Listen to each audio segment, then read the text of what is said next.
Oh, we're used to it now. You know, we try not to wear sleeves and out tough each other. I got my secret, really thick stuff. Cut the sleeves off. My core is warm.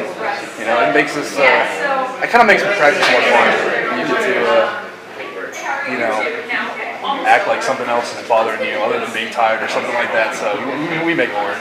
Now you're from around here, right? Yes, I live in. I went to Bishop, and my family lives in Bishop. So what's it like to be home, quote unquote, for the ball game? For my last college football game, it's a great feeling. You know, you get to come out here. I get to see a lot more people that I wouldn't have necessarily gotten to see when we were in Arizona or San Diego or something like that. And you know, this is my city and my home, and I love Dallas. And I haven't been back since May, so it's been a really great opportunity for me to come home and see the sights and show my friends around, you know, my town. And like I said, playing my last game here, it's a great feeling. Coach mentioned that there was a little bit of natural disappointment when you found out which bowl you were going to and who you were playing.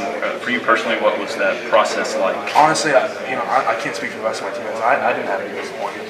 You know, a bowl game's a bowl game, a game's a game. We get to play against, you know, a Big Ten opponent. They're a good team. They have a good defense. They have, you know, good players, and we're excited to play them. I don't get disappointed about things like that. And coming home to Dallas, you know, I knew my mom would be happy. I was excited about it, and I knew about this bowl. A lot of guys didn't know about it or haven't heard about it. I've heard about it being from here, so I was excited, and I still am. They put on a great show for us so far, and we're loving it. So. You kind of wish that, especially in the case of Parker, that you'd given him a map and given him a little more, you know, notice about the directions. I feel bad for him. He texted me. He goes, "I'm in Bedford," and I go, "I think the guy's driving you to Fort Worth." And he goes, "Yeah, the guy's driving me to Fort Worth." So I feel bad for him on that one, but it happens because last year Blackman and I flew to North Carolina before we flew to Phoenix. I remember that. So it's kind of like a bowl site ritual. So everyone goes through it.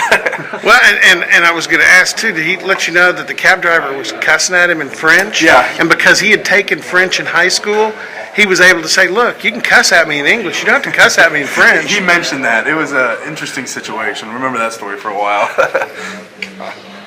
Who gets to block the big All-American? Kawan Short. Your duty or somebody else's? That comes down to Lane, Brandon Webb, and I. That's going to be our job. So, you know, we're prepared for him, and we know he's a great player, and we're excited to get in there and block against him. He is a load to handle. He's a big boy, and he's a lot faster than I think people give him credit for. He's got great hands, so we're excited to, you know, run our offense against him.